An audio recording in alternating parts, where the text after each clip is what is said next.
Hello YouTube, welcome to an Assetto Corsa extra video. Today I'm driving a car that I don't think you guys have actually ever seen me drive. Yep, it's the Ferrari F40 and I'm driving it on street tires, street 90s tires. So this is going to be fun. Lip there. All looking good. Looking very, very good. Nice and shiny. Great car. Really love the detailing on this. Of course, inside completely stripped out bare, as you'd expect. Let's go into that.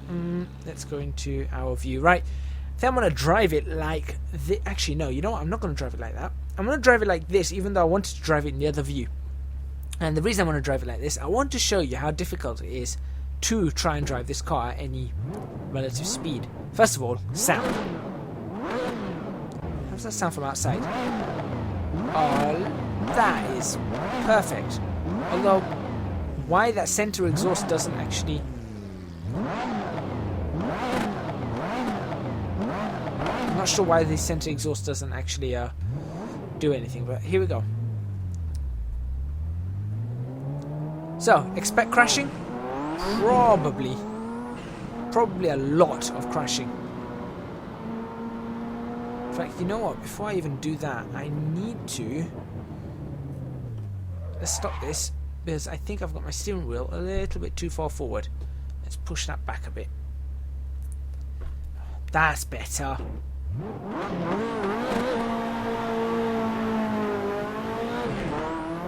Oh yeah, that's so much better. Good feeling. Kind of shows how much the steering wheel, how important it is to move the steering wheel into the right place. Alright, so what does this car come with? Nothing. A V8 twin-turbo engine, 4 tyres from the 90s, street 90s tyres basically, vintage if you may want to call them that. I guess you can call them vintage. A steering wheel, carbon fibre,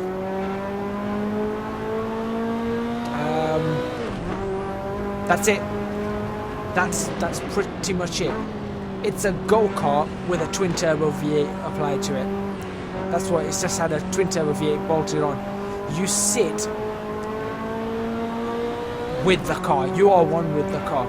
And that's why this car has such a following, and that's why this car is so good. I don't think you guys have ever seen me drive this car. Let me know in the comments box if I have driven this car on camera before. I think I did it once when I was doing some Twitch testing. I was doing some Twitch testing and I did drive it in that. But I only drove it into it was at Silverstone, and I drove it into the under one of the bridges. Yeah, I drove it under one of the bridges just to show off how great it sounded. I didn't actually drive it much, and it was not on these street 90 tires, that was for sure.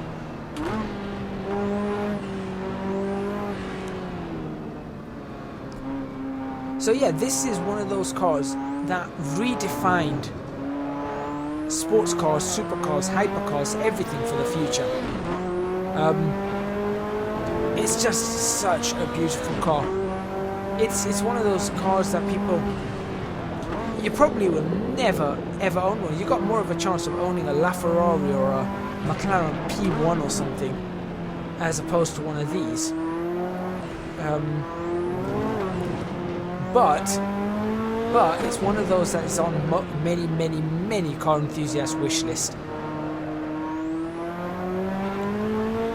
And if people don't appreciate this car, if someone says they're a car enthusiast and they can't appreciate this car, I would question whether they're a car enthusiast or not.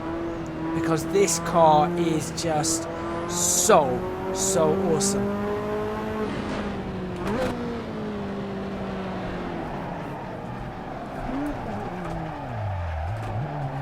Oh, that didn't work. Almost.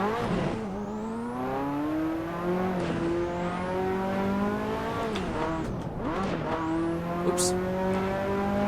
That was a bit of a misshift, but got it in. Yeah, so no ABS, no traction control, no stability control, none of that. Nothing of that sort. You don't have any assists on this car. In fact, I don't even think this car came with power steering. Obviously, that's not replicated here. Just because I can't get the force feedback to give me that strength. Yeah, it won't give me that strength. But what it came with was a feel-good factor like nothing else. It sounded amazing. It looked amazing. Something's broken. I have no idea what just broke off the... it's a bolt that's come off my steering wheel again.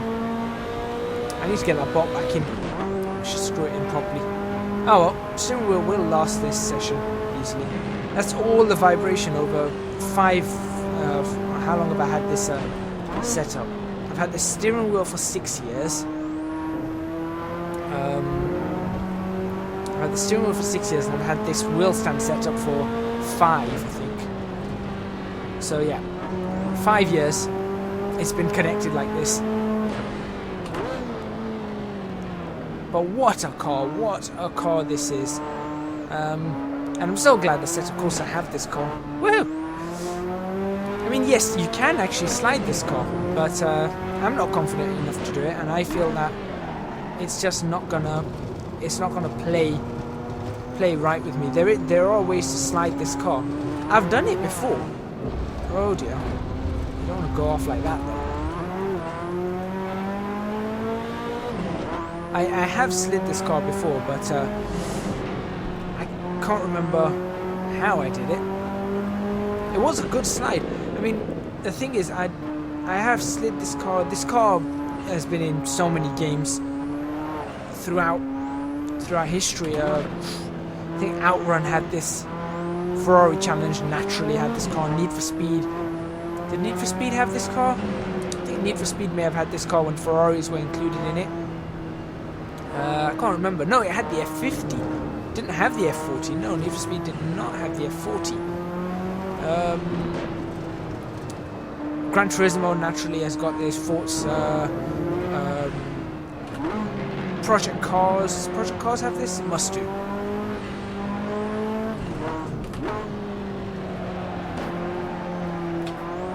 There, you can slide this car, like I said.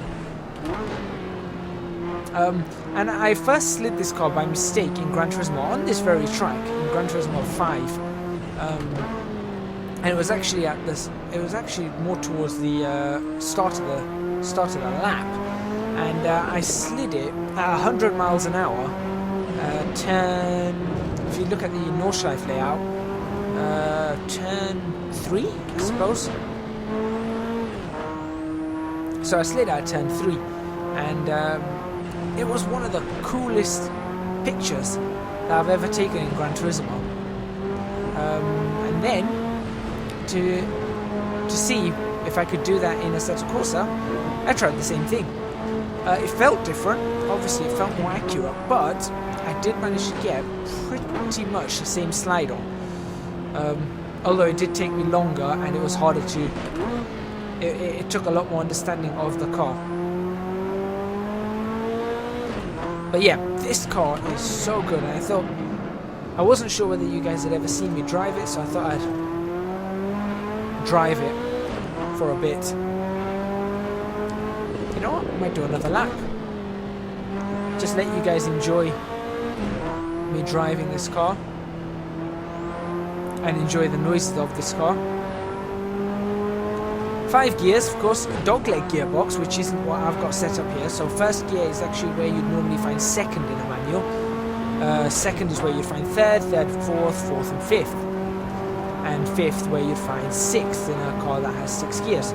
So you've got that dogleg. Now the reason they've got that is because you don't really need first gear in a car like this. This is a car that was designed for tracks. You don't need first gear, you don't drive it in first gear. Right, you know what? Time to change view. Let's go into this view. Right, next lap in this view. Now this is gonna be a good lap, I hope. So this is again, I think this is a view you've not seen me use.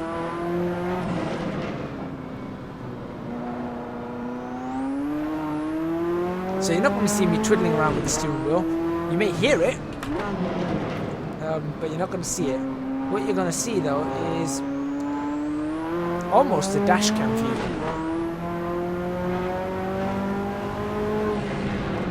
It was this corner, 100 miles an hour, sliding it around.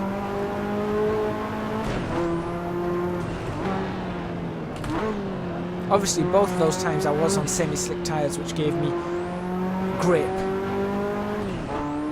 So it did make the slide, getting into a slide, harder, but it made catching the slide a lot easier. Well, in Gran Turismo it wasn't semi-slicks, it was sports tyres. I think I was on sports soft in Gran Turismo, and in this I was on semi-slicks. Oh, so much fun to drive this car. Bit of a bounce up there.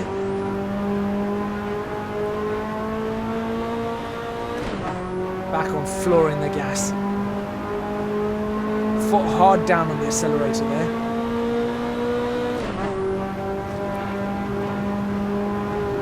Or as they sometimes call it, and it does apply to a car like this, the loud pedal. That's the loud pedal.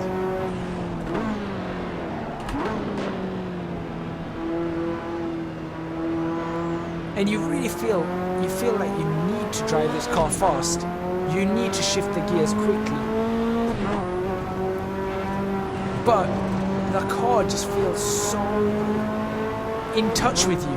You feel like you really know and you can really feel the car.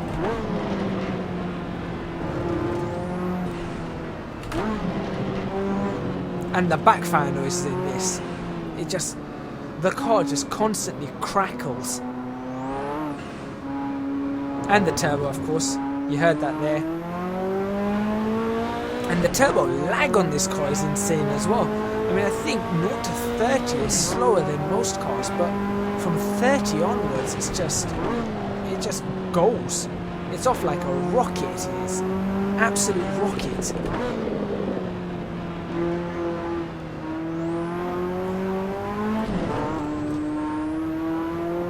Alrighty.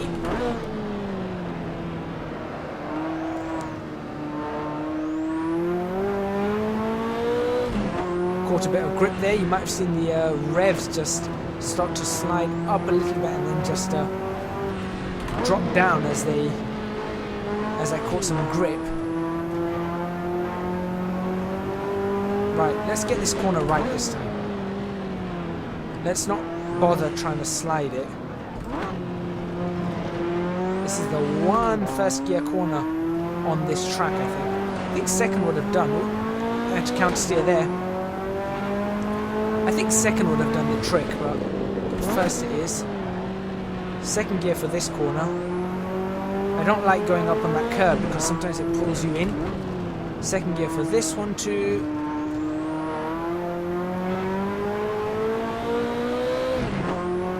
Alright.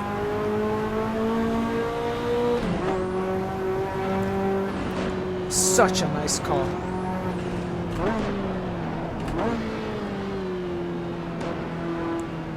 Heel toe, very important as well. Whoa. You really don't want the revs to just jump up just like that when you're driving it like this. So, heel toe, very, very important here. Oh, a bit squirrely as I go around that. I had to lift off just a little bit there. Just a little bit.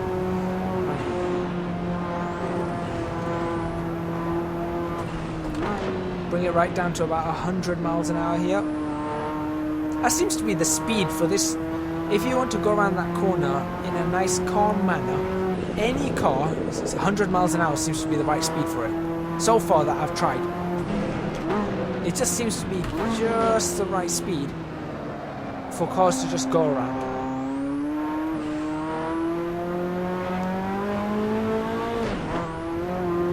car tried to get away from me there.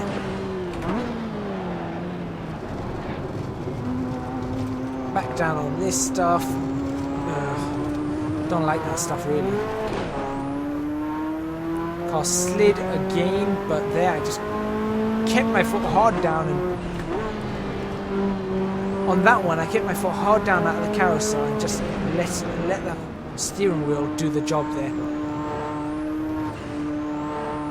Just touch that curb. Ooh. Coming over that, the camber just started unloading the wheels a bit. So you do feel the loads transferring through this car as you go through the different corners. You feel different wheels just, you know, wanting to just snap on you.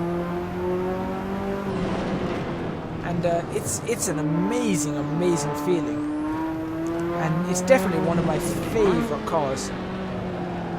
Not just in Assetto Corsa, but just of all time. You know, the RX-7 goes along with that, the GT86 goes along with that. But, you know, there are cars that I genuinely like a lot. The McLaren P1 does go in that category as well. The Koenigsegg 11, that fits in that category. 458, yeah, I suppose the 458 can go in there as well. 488, I think, is a better car. Although the 458 is quite brilliant. Surprisingly, if you're talking sports cars and stuff like that, there aren't many Audis that I'd class in there. R8, maybe? I don't know. S4. I used to like the S4, RS4. Yeah, I used to really like the RS4. It's not a favourite though. Would I buy one? Probably not, you know. Probably wouldn't buy an RS4. But would I buy a GT86? Yes, if I had the money. Would I buy an RX-7 if I had the money? Yes. Would I buy this if I had the money? Yes. Would I buy a P1 if I had the money? Yes. Koenigsegg 11 if I had the money. I don't know about that actually. Yes and no. I really don't know about that one. If you had all the money in the world, leave a comment in the comments box. If you had all the money in the world, no worries about fuel or maintenance costs or anything, what are the top 3 cars you would buy? Sports cars or supercars or hypercars. Let's not go family cars or anything, because they're in a different category. I mean, there are certain family cars that I would buy, or super minis, or you know, small cars, stuff like that. 178 miles an hour.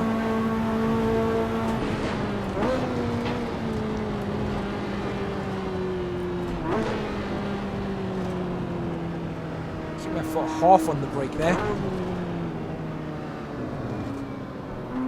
What does that lap time give me? Not exactly the fastest lap time I've done around here, but it was on those soft or those street tires. You just hear the echo there. Listen to this, listen to this. You can...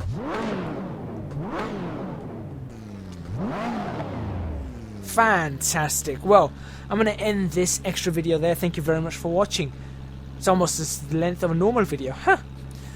Please remember to hit the like button if you like this video, subscribe to our channel for more videos on Assetto Corsa, leave a comment in the comments box below, and do check out my Patreon.